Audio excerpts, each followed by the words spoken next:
Ang ating tungkulin ay pagpapatuloy ang pagpapalago ng ating pananampalataya at panalangin. At sa pamamagitan nito, ang ating jamaat ay unti-unting magpapatuloy sa kanyang pag-unlad hanggang sa maabot nito ang antas na ipinangako ng Allah Ta'ala. Ang isa sa mga pangunahing layunin ng pagdating ng Hazrat Masih Maud salam ay ang pagpapakita ng mga palatandaan ng Allah Ta'ala. Tulad ng ipinakita ng Allah Ta'ala ang kanyang mga palatandaan noong panahon ng ating minamahal na Propeta Muhammad SAW. Ganoon din ngayon. Siya ay nagpapakita ng kanyang mga palatandaan sa pamamagitan ng patuloy na pag-unlad ng jamaat. Ang Allah Ta'ala ay nagnanais na ipakita na siya ay siyang nakikinig sa ating mga panalangin, tumutugon sa atin at nagbibigay ng kanyang tulong. Bukod dito, sinabi ng Hazrat Masih Maud salam na isa pang mahalagang layunin ay ang pagbabalik ng mga tao sa tunay na kaugnayan sa kanilang Panginoon. Ang isang aspeto nito ay ang kilos ng Allah Ta'ala mismo, ang kanyang mga pangako at mga pagpapala. Ngunit kasabay nito, may tungkulin tayong dapat gampanan. Tayo ay nararapat na maging mapagpasalamat sa Allah Ta'ala, taimtim na sumasamba sa Kanya at patuloy na umuunlad sa ating pananampalataya. Kapag ito ay nagawa natin, saka lamang nating matitikman ang mga biyaya ng Allah Ta'ala at matutupad natin ang layunin ng pagsapi natin sa biat. Sa Hazrat Masih Maud salam sa Al-Masih Maud ng panahon na ito. Kaya't ang pinakamahalagang bagay para sa jamaat ay ang patuloy na pagpapalakas ng pananampalataya, matibay na paniniwala sa Allah Ta'ala at ang pagkakaroon ng tunay na pagkakilala sa Kanya. Hindi dapat magkaroon ng katamaran at kapabayaan sa paggawa ng mabubuting gawa, sapagkat kapag ang isang tao ay tinatamad sa mabubuting gawain, kahit ang simpleng paggawa ng wudu, paglilinis bago magdasal, ay maaaring maging pabigat sa kanya. Kailangang magtamo ng sigasi sa pagsagawa ng tahajjud, hating gabing panalangin. At kung walang sigasig sa paggawa ng mabubuting gawa at sa pangunguna sa kabutihan, kung gayon ang pagiging kasapi ng jamaat ay walang halaga. Walang saysayang pagpasok sa bayat kung walang pagsisikap na baguhin ang sarili, walang sigasig sa paggawa ng kabutihan, at walang kasigasigan sa pagsamba sa Allah Ta'ala. Sinabi ng Hazrat Masih Maud salam na ang tunay na kasapi ng jamaat ay yaong tinatanggap ang kanyang turo bilang gabay sa kanilang buhay at sumusunod dito ayon sa kanilang kakayahan. Ngunit kung ang isang tao ay sumali lamang sa pangalan ngunit hindi isinasabuhay ang mga aral, dapat niyang tandaan na ang jamaat na ito ay nilikha ng Allah Ta'ala bilang isang natatanging pangkat. Walang sinuman ang maaaring manatili sa jamaat ng basta-basta lamang. Sa paglipas ng panahon, ang mga taong pabaya ay kusa ring mahiwalay mula rito. Kaya't dapat pagsikapan ng bawat isa na ihanay ang kanilang mga gawa sa mga itinuro ng jamaat. Sinabi rin ng Hazrat Masih Maud salam na ang mabubuting gawa ay katulad ng mga pakpak ng isang ibon.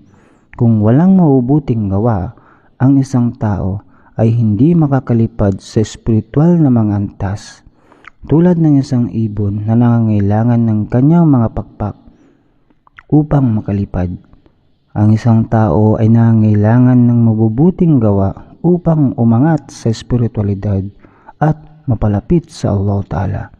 Kung paanong ang mga ibon ay may likas na kakayahan at karunungan na ibinigay ng Allah Ta'ala upang magampanan ang kanilang mga gawain, ganoon din ang tao ay kailangang gamitin ang kanyang talino upang suriin kung ang kanyang mga ginagawa ay naaayon sa mga kautusan ng Allah Ta'ala at kung ito ay magdadala sa kanyang kasiyahan. Sinabi rin ng Hazrat Masih Maud salam na ang tunay na pananampalataya ay hindi lamang isang panlabas na pagpapahayag. Hindi sapat ang pagsasabing ako ay may pagmamahal sa Allah Ta'ala, kundi kailangang may kasamang pagsasagawa. Dapat itong makita sa ating mga gawa at asal. Ang tunay na pagmamahal sa Allah Ta'ala ay nangangahulugang inuuna siya sa lahat, higit pa sa ating mga magulang, asawa, anak at maging sa ating sarili. Sinabi sa banal na Quran, alalahanin ninyo ang Allah Ta'ala tulad ng inyong paggunita sa inyong mga ama o higit pa rito. Surah Al-Baqarah chapter 2 verse 200. Napakahalaga na huwag nating gayahin ang maling paniniwala ng iba, gaya ng mga Kristiyano na tinatawag ang Diyos bilang Ama. Sa halip, itinuro ng Allah Ta'ala siya ay dapat gunitain ng higit pa sa pagmamahal natin sa ating mga magulang. Hindi sapat ang basta pagsasabi ng pagmamahal sa Allah.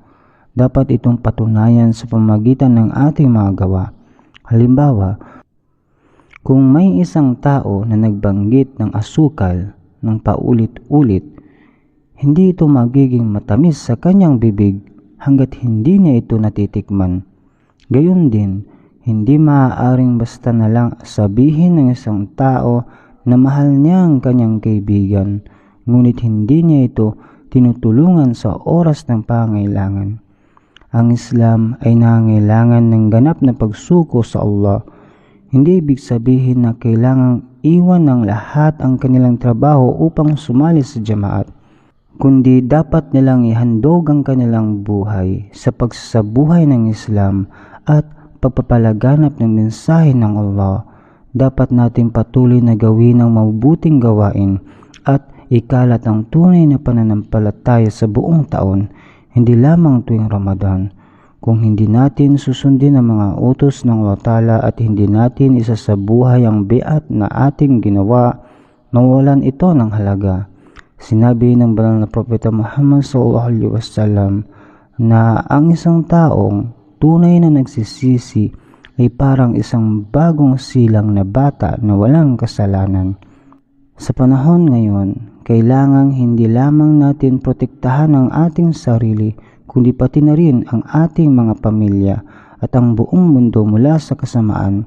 Dapat nating ipanalangin ang mga tao na sila ay mapalapit sa tunay na pananampalataya at magbalik loob sa Allah. Dapat nating ipanalangin ang mga tao na sila ay mapalapit sa tunay na pananampalataya at magbalik loob sa Allah Ta'ala. Sa harap ng mga pandigdigang kaguluhan at mga trahedya sa panahong ngayon, ang mga mananampalataya ay dapat mag-alay ng patuloy na panalangin upang makamtan ang awa at proteksyon ng Allah. Ang tunay na tagumpay ay makakamit lamang kung ating isasabuhay ang pananampalataya ng may lubos na katapatan, debosyon at determinasyon. Naway bigyan tayo ng Allah Ta'ala ng kakayahan na may isabuhay ang tunay na Islam at manatili sa tamang landas. Amin.